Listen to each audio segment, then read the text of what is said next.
13th June, the day the Middle East held its breath. Sirens screamed across Israel. Explosions thundered through the night sky. But this time, it wasn't just a warning. It was war. Before dawn, over 150 drones entered Israeli airspace.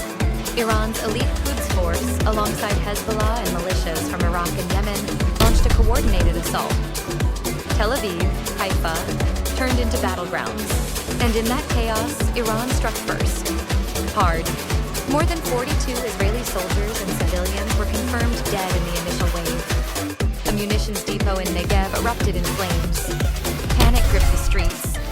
Israel's Iron Dome was overwhelmed. Not all drones were stopped. In just hours, everything had changed. But this war wasn't just airborne. It was digital.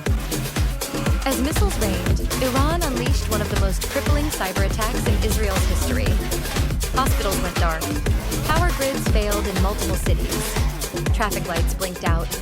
Emergency networks collapsed. And as chaos spiraled, Israel's command realized this wasn't an ordinary strike. It was total warfare.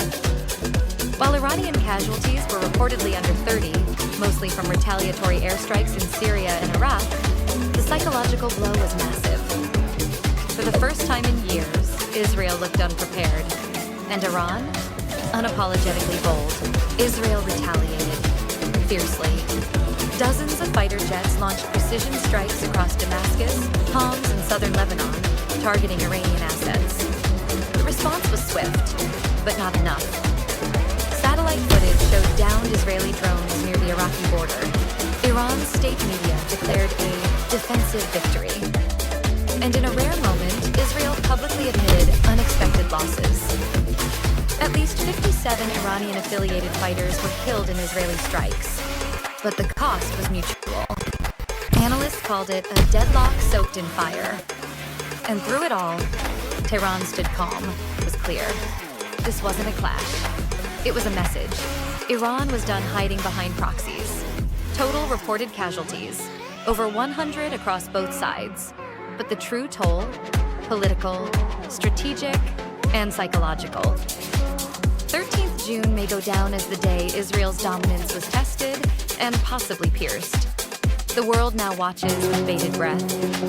The silence that follows isn't peace, it's suspense. Because behind closed doors, both nations are planning their next move. This isn't just war. It's a new chapter in Middle Eastern power.